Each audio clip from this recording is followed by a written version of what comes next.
तो hello guys, कैसे हो आप सब लोग। आज मैं एक्सप्लेन करने वाला री जीरो का एपिसोड 17 और 18 को। पर अगर तुम लोग सीधा एपिसोड 18 को देखना चाहते हो तो तुम इस टाइम पे जा सकते हो। तो फिर चलो इस वीडियो को स्टार्ट करते हैं। Let's get started.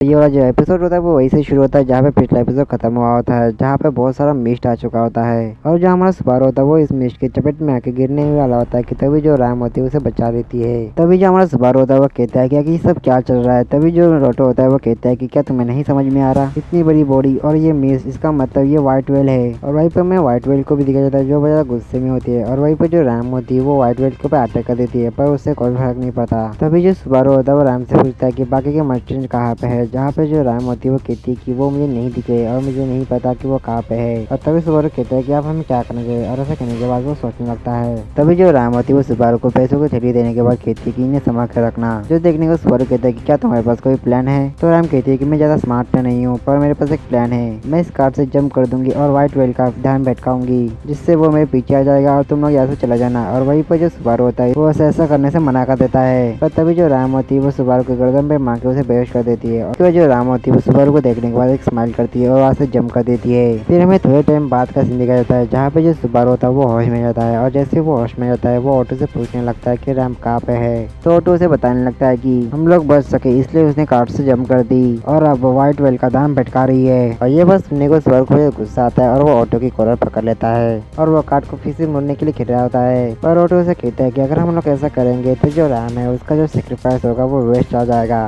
और इसके अलावा जो व्हाइट वेल है वो कोई खिलौना नहीं है। जिसपे सुबारू कहता है कि मैंने व्हाइट वेल को बहुत नजदीक से देखा है तो तुम मुझे मत बताओ। और ये बात सुनने के बाद जो ऑटो होता है वो सुबारू को बताता है कि जो मास्टर स्वॉर्डमैन है उन्होंने भी व्हाइट वेल से फाइट की थी पर वो बच नहीं पाए। और ये बात सुनने के बाद जो सुबारू होता है वो शॉक हो जाता है। उसके बाद जो ऑटो होता है वो कहता है कि हम कितने किस्मत वाले हैं कि हम इतने आगे पाए। और ये बात सुनने के बाद सुबारू गुस्से से कहता है कि रैम ने हमारे लिए जान दे दी और तुम कहते हैं कि हम किस्मत वाले हैं। और सुबारू की बात सुनने के बाद जो ऑटो होता है वो कहते हैं कि रैम ये कौन है, मैं इस नाम के किसी को भी नहीं जानता। और ये बात सुनने के बाद सुबारू को गुस्सा आता है और वो ऑटो को एक पंच कर देता है और कहता है कि तुम कैसी बकवास बात कर रहे हो। पर तभी हमें देखने को मिलता है कि सुबारू के पीछे व्हाइट वेल आ चुकी होती है और उस चीज को देख के ऑटो बहुत ज्यादा डर जाता है। इसलिए जो हमारा ऑटो होता है वो अपनी लाइट को फेंक देता है, पर फिर भी जो व्हाइट वेल होती है वो उनके पीछे ही कर रही होती है। फिर जो ऑटो होता है वो कहने लगता है कि यहाँ पे इतने सारे मर्चेंट्स है फिर भी ये हमारा पीछा क्यों कर रही है, कहीं हमारे ऊपर कर्ज तो नहीं। और ये बात सुनने के बाद सुबारू होता है वो अपने मन में कहता है कहीं वो व्हाइट वेल मेरा तो पीछा नहीं कर रही। और ऐसा कहने के बाद वो व्हाइट वेल को देखने लगता है और वो देखता है कि जो व्हाइट वेल होती है वो भी एक तरह का महाबीस्ट होता है। फिर जो सुबारू होता है वो कहता है कि वो हमारा नहीं सिर्फ मेरा पीछा कर रहा है। और ये बात सुनने को जो ऑटो होता है वो सुबारू से कहता है कि सुबारू प्लीज मर जाओ। और ऐसा कहने के बाद वो सुबारू को धक्का दे देता है और सुबारू के गिरते ही जो व्हाइट वेल होती है वो उस कार का पीछा छोड़ देती है और वो सुबारू के पीछे लग जाती है और सुबारू के ऊपर वो अपने मिस से अटैक कर देती है, जिसकी वजह से सुबारू को बहुत ज्यादा चोट लगती है। और तभी जो हमारा सुबारू होता है वो कहने लगता है कि मैं मरना नहीं चाहता, प्लीज मुझे कोई बचाओ। ऐसा कह के वो ऐसे भागने लगता है और थोड़ा आगे जाने के बाद सुबारू देखता है कि अब वहाँ पे मिस नहीं है, इसका मतलब व्हाइट वेल ने उसका पीछे छोड़ दिया है। उसकी वजह सुबारू होता है वो रैम का नाम लेते लेते आगे बढ़ रहा होता है। तभी उसे ऑटो की कार मिलती है जिसके अंदर ऑटो नहीं होता है और वो देखता है कि उस कार में विच कल्टस की स्वॉर्ड लगी हुई होती है, यानी कि जो विच कल्टस है उन्होंने ऑटो को मार दिया है। उसके बाद जो सुबारू होता है उस कार के ऊपर बैठ जाता है और उन्हें कहता है कि चलो चलते हैं। उसके बाद हमें सुबह का सीन दिखाता है जहाँ पे जो सुबारू होता है वो फॉरेस्ट में पहुंच चुका होता है और तभी वो अपनी आंखें खोलता है और तभी सुबारू से कोई कहता है कि सुबारू क्या ये तुम हो। और ऐसा कहने वाली पेट्रा होती है और तभी वहाँ पे लुकस भी आता है और कहता है कि हाँ ये सुबारू है और जो हमेशा गंदे कपड़ों में ही रहता है। ऐसा कह के वो उसका मजाक बनाने लगता है।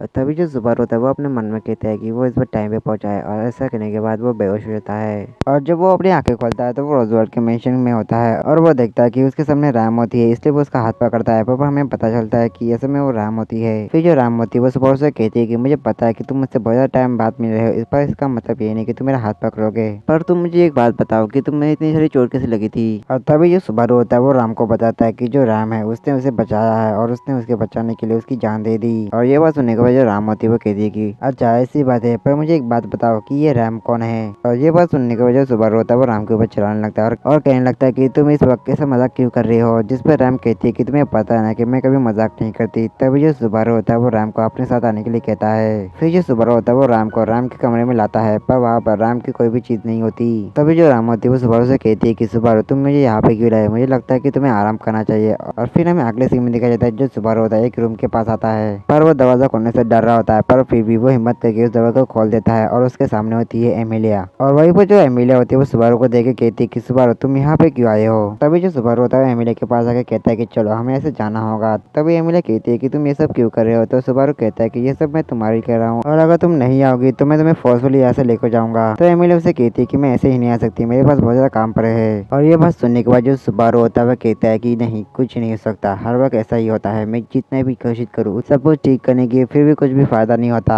और इन सबसे हमेशा मैं ही रोता हूँ और मुझे ही पेन सहना पड़ता है। और ये कह के जो सुबारू होता है वो रोने लगता है। तभी वो आगे कहता है कि रैम ने मुझे बचाने की कोशिश की पर मैं उसके लिए कुछ भी नहीं कर पाया। और तभी जो एमिली होती है वो सुबारू से कहती है कि अच्छा ऐसी बात है, पर मुझे एक बात बता सुबारू, पर ये राम कौन है। जिस पे जो हमारा सुबारू होता है वो एमिली से कहता है कि तुम भी राम को भूल चुके हो, अब बहुत हुआ, अब मैं तुम्हें एक सच्चाई बताने वाला हूँ, भले मुझे उस दर्द को सहन करना पड़े फिर भी मैं तुम्हें बताने वाला हूँ। और ऐसा कहने के बाद जो सुबारू होता है वो एमिली को बता देता है कि वो मर के जिंदा हो सकता है। और जैसे ही सुबारू ऐसा कहता है तभी वहाँ पे एक काला फोक आता है और सुबारू के दिल को कोई तो छूता है। और अगले सीन में दिखाया जाता है जो सब कुछ होता है वो नॉर्मल हो चुका है। और तभी जो एमिलिया होती है वो सुबारू के ऊपर गिर जाती है और एमिलिया के मुंह से खून भी निकल रहा होता है। और सुबारू देखता है कि जो एमिलिया है उसकी दिल की धड़कन नहीं जल रही होती है, इसका मतलब जो एमिलिया है वो मर चुकी है। और इस चीज की वजह से जो सुबारू होता है वो काफी ज्यादा दुखी हो जाता है और जोर जोर से रोने लगता है। और ऐसे ही वहाँ पर शाम हो जाती है और तभी वहाँ पे बैटरीज आती है और वो सुबारू से कहती है कि इसका मतलब सब कुछ हो चुका है, तो क्या तुम कुछ कहना चाहते हो। तो सुबारू से कहता है कि प्लीज मुझे मार दो।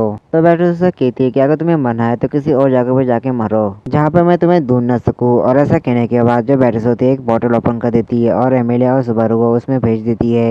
और वहीं पर जो एमिलिया और सुबारू होते हैं वो एक फॉरेस्ट में रहते हैं। और तभी जो हमारा सुबारू होता है वो कहता है कि कोई मुझे मार दो। और तभी वहाँ पे विच कल्टिस्ट आ जाते हैं और उनके साथ बैटल भी होता है। और वह कहने लगता है कि मुझे फिर से एक बार प्यार में भरोसा करने वाले लोग मिले हैं। पर एक मिनट, क्या वो लड़की एक हाफ डेवल है? लगता है तुमने उसे पहले ही मार दिया है और अब मुझे तुम्हें भी मारना होगा। और ऐसा कहने के बाद जो बैटल केस होता है वो सुबारू के ऊपर अपने हैंड्स इन हैंड का यूज करके उस पर अटैक कर देता है। पर जो सुबारू होता है वो उसे डॉज कर लेता है, जिसे देख के जो बैटल केस होता है वो कहता है कि ऐसा कैसे हो सकता है, तुम मेरे हैंड्स इन हैंड को कैसे देख सकते हो, मेरे अलावा और कोई हैंड्स इन हैंड को नहीं देख सकता। और ऐसा कहने के बाद वो पागलों जैसे हरकतें करने लगता है। और तभी जो बैटल केस होता है वो अपने और भी हैंड्स इन हैंड का यूज करके सुबारू पे अटैक कर देता है, जिसकी वजह से एमिलिया होती है वो दूर चल जाती है। और वहीं पर जो बैटल केस होता है वो सुबारू के गले को पकड़ लेता है। फिर जो बैटल केस होता है वो सुबारू से कहने लगता है कि अगर मैं उस लड़की के सारे बॉडी पार्ट्स को अलग कर दूंगा तो तुम कितना रोओगे, चलो देखते हैं। ऐसा करने के बाद बैटल केस जो होता है वो एमिलिया के ऊपर अटैक कर देता है। पर तभी एमिलिया के इर्द गिर्द बहुत ज्यादा क्रिस्टल रहते हैं और हमें देखने को मिलता है उन क्रिस्टल्स को जो पग होता है उसने थ्रो किए होते हैं। और वहीं पर जो पग होता है वो काफी ज्यादा गुस्से में होता है और वो कहता है कि तुम आखिर मेरे बेटे के साथ क्या कर रहे हो। और यही पे एपिसोड 17 खत्म होता है और शुरू होता है एपिसोड 18, जहाँ पे हमें देखने को मिलता है कि जो पग होता है उन सारे विच कल्टिस्ट के ऊपर अटैक करके उनको जमा देता है। पर वह बैटल केस और सुबारू को नहीं जमाता।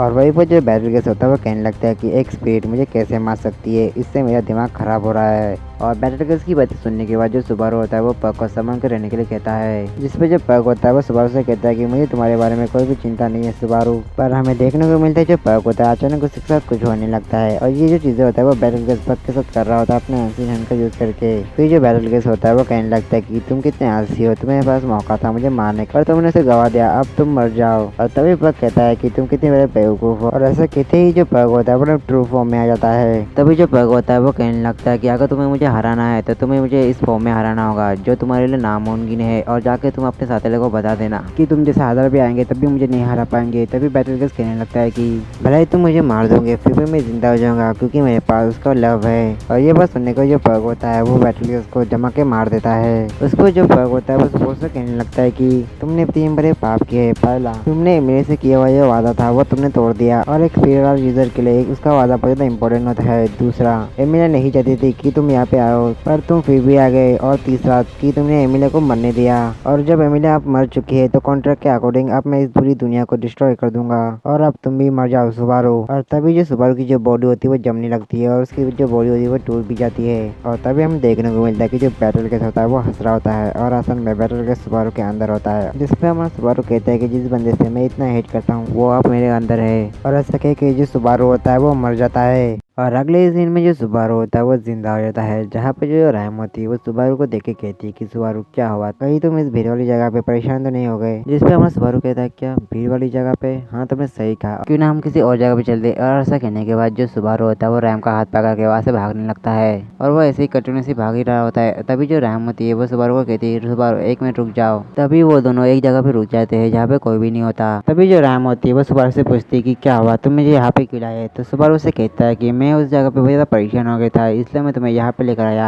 और मुझे माफ कर देना कि मैंने तुम्हें बिना पूछे तुम्हें यहाँ पे लेकर आ गया। जिस पर जो राम होती है वो कहती है कि कोई बात नहीं, पर तुम ठीक हो ना। जिस पर सुबारू कहता है कि हाँ मैं बिल्कुल ठीक हूँ और अब मुझे पता चल गया है कि मैं लोगों को परेशान करता हूँ और साथ ही साथ मैं बहुत ज्यादा कमजोर भी हूँ और मैं किसी काम का भी नहीं हूँ और इन सब की वजह से मैं एक डिसीजन पे पहुंचा हूँ। फिर वो रैम से कहता है कि रैम मेरे साथ भाग चलो। जो सुन के रैम बहुत ज्यादा शौक हो जाती है। फिर सुबारू आगे कहता है कि हम नॉर्थ पे जाएंगे क्योंकि मुझे सर्दी ज्यादा पसंद नहीं है और इसलिए हम नॉर्थ पे बहुत ज्यादा दूर जाएंगे जहाँ पे हमारा एक छोटा सा घर होगा जहाँ पे हम लोग अपनी अच्छे से जिंदगी जी सकते हैं। जिस पे जो रैम होती है वो सुबारू से कहती है कि इतना अचानक से ये सब क्यों। अरे हाँ शायद तुम ये सब इसलिए कर रहे हो जिससे लेडी एमिलिया और मास्टर रोजोल को हेल्प मिले। जिस पे सुबारू से कहता है कि इससे किसी को हेल्प नहीं मिलेगी और ना ही मैं किसी की हेल्प कर पाऊंगा क्योंकि मुझे पता चल चुका है कि मैं एक लूजर हूँ। तभी जो रैम होती है वो कहती है कि नहीं तुम झूठ बोल रहे हो। जिस पर सुबारू कहता है कि नहीं मैं सच बोल रहा हूँ, मैंने ये सारी चीजें बहुत बार देख चुका हूँ और अब मैं तंग आ चुका हूँ और अब ये सब कुछ तुम पे है कि अब तुम मुझे चुनोगे कि या किसी और को। फिर जो सुबारू होता है वो रैम की तरफ हाथ बढ़ाता है और उससे रिक्वेस्ट करने लगता है कि प्लीज वो उसी को चुने। तभी जो रैम होती है वो कहती है कि माफ करना मैं तुम्हारे साथ नहीं भाग सकती, पर मैंने यही जरूर सोचा था कि हमारा एक घर हो और हम दोनों साथ में कमाएंगे और जब हम लोग अच्छे से सेटल हो जाएंगे तब हमारे बच्चे भी होंगे जो हाफ डीमन और हाफ वुमन होंगे। और इसके अलावा मैं चाहती हूँ कि मैं तुमसे पहले मरूँ और जब मैं मर रही होंगी तब तुम और हमारे बच्चे और उनके बच्चे साथ में हो। जिसपे सुबारू कहता है कि अगर तुम ये सब चाहती हो तो तुम मेरे साथ क्यों नहीं आ रही। जिसपे जो रैम होती है वो कहती है कि अगर मैं तुम्हारे साथ आऊंगी तो जो सुबारू को मैं चाहती हूँ वो यहीं पे रह जाएगा और मैं ऐसा नहीं चाहती। और अगर तुम मुझ पर भरोसा करते हो तो फिर मुझे बताओ कि आगे क्या हुआ, हम दोनों मिलकर इसे ठीक करेंगे। जिस पर सुबारू कहता है कि मैं पहले ही सब कुछ ट्राई कर चुका हूँ और अब मैं गिव अप करने वाला हूँ। जिस पर रैम से कहती है कि गिव अप करना बहुत आसान होता है। जो बात सुनने को जो सुबारू होता है वो रैम से कहने लगता है कि तुम्हें क्या लगता है गिव अप करना बहुत आसान होता है। मैंने बहुत ज्यादा कोशिश की, मैंने हर रास्ता अपनाया, यहाँ तक मुझसे जो हो सका वो मैंने किया, पर फिर भी अंत में मुझे रोना पड़ा, इसलिए अब मैं गिव अप करने वाला हूँ। फिर जो रैम होती है वो कहने लगती है कि गिव अप करना बहुत आसान होता है पर तुमने कभी भी गिव अप नहीं किया, ना मुझ पे, ना ही लेडी एमिलिया पे, ना ही किसी और के ऊपर। फिर जो सुबारू होता है वो कहता है कि मैं वो बंदा हूँ जिसके पास बिल्कुल भी ताकत नहीं है, पर फिर भी मुझे सारी चीजें बहुत अच्छे से चाहिए भले ही मेरे पास नॉलेज ना हो। और क्या तुम्हें पता है कि मैं यहाँ आने से पहले कैसा था। और अब जो सुबारू होता है वो अपने पिछली लाइफ के बारे में बताने लगता है कि वो सिर्फ दिन में पड़ा रहता था और कुछ भी नहीं करता था, पर इन सारी चीजों की वजह से अब मैं ऐसा हो चुका हूँ एकदम यूजलेस और बस ऑनलाइन विन ने ही मेरे असली कैरेक्टर को देखा था। मैं कोशिश करता रहता हूँ वो भी बिना मतलब की, और अगर कोई मुझे कह दे कि तुम नहीं कर सकते तो मैं वहीं पर रुक जाता हूँ, इसलिए मैं अपने आप को हेट करता हूँ। और ये सारी बातें सुनने के बाद जो रैम होती है वो सुबारू से कहने लगती है कि जब भी तुम किसी को बचाना चाहते हो तब तुम ठान लेते हो कि तुम उसे बचाओगे, और मुझे पता है कि जब तुम बातें करते हो और चलते हो तो तुम कितने सुंदर लगते हो, और जब तुम सोते हो तब तुम एक बच्चे की तरह दिखते हो। जो सुनने को सुबारू कहता है कि चुप रहो, तुम्हें कुछ नहीं पता। और तभी जो रैम होती है वो रोते हुए कहने लगती है कि क्या तुम्हें पता है उस सुबारू के बारे में जिसे मैं जानती हूँ, क्या तुम्हें पता है उस सुबारू के बारे में जिसे मैं पसंद करती हूँ, तुम्हें नहीं पता है। जिस पे हमारा सुबारू कहता है कि आखिर क्यों तुम मुझे इतना पसंद करती हो। तो रैम उसे रिप्लाई करते हुए कहती है कि क्योंकि तुम मेरे हीरो हो। जब तुमने मुझे फॉरेस्ट में बचाया था, यहाँ तक तुमने मेरी लाइफ को रीस्टार्ट भी किया था, वो भी बिल्कुल जीरो से, जब मेरी फैमिली उस रात मरी थी और उस वक्त मेरा कोई भी नहीं था सिवाय मेरी दीदी के, और इसके अलावा मेरा जो दिल था वो पूरी तरह जम गया था, पर तुम ही थे जिसने उसे पिघलाया था। फिर सुबारू कहता है कि मैं किसी को भी नहीं बचा सकता, मैं किसी काम का नहीं हूँ। तो रैम उसे कहती है कि तुमने मुझे बचाया और अब मैं तुम्हारे सामने खड़ी हूँ। सुबारू कहता है कि मुझ पे कोई भरोसा नहीं करता और ना ही मुझे कोई पसंद भी करता है। तो रैम उसे कहती है कि मैं तुम्हें पसंद करती हूँ और तुम पे भरोसा भी करती हूँ, इसलिए सुनो, इन सारी बातों से कुछ नहीं होगा और हमें अपनी लाइफ को फिर से जीरो से शुरू करनी होगी। जिसपे हमारा सुबारू कहता है कि क्या। हमारे रैम कहते हैं कि हमारी लाइफ को हमें फिर से स्टार्ट करना होगा, वो भी जीरो से। और ऐसा कहने के बाद वो उसे गले लगा लेती है और उसके फोरहेड को किस भी करती है। और इन सारी बातों की वजह से जो सुबारू होता है वो वजह से मोटिवेट हो जाता है और फिर वो रैम से कहता है कि रैम मैं तुम्हें कुछ बताना चाहता हूँ। जिसपे रैम कहती है कि हाँ मैं सुन रही हूँ। तो सुबारू उसे बताता है कि मैं मेरे से प्यार करता हूँ। तो रैम उसे कहती है कि हाँ मुझे पता है। फिर जो सुबारू होता है वो कहने लगता है कि मुझे नहीं पता वो मेरे बारे में क्या सोचती है, पर अगर उसका कोई डार्क फ्यूचर अगर उसका इंतजार कर रहा है तो मैं उसे ऐसे फ्यूचर में लेकर जाना चाहूंगा जहाँ पे सभी लोग खुश रहेंगे। इसलिए मुझे तुम्हारी मदद चाहिए, जब भी मैं कोई गलती करूँ तो मुझे बताना। तो क्या तुम मेरी मदद करोगे। जिसपे जो रैम होती है वो कहती है कि हाँ जरूर, मैं तुम्हारी रिक्वेस्ट को एक्सेप्ट करती हूँ। उसके बाद जो सुबारू होता है वो रैम को गले लगा लेता है। उसके बाद वो जोर से कहता है कि नाश्ते की सुबारू की न्यू लाइफ शुरू होती है, वो भी एक न्यू वर्ल्ड में, वो भी जीरो से। तो इसी के साथ ये एपिसोड 18 पे एंड हो जाता है। तो मिलते हैं इसके नेक्स्ट एपिसोड में, तब तक के लिए आप सभी को सायोनारा।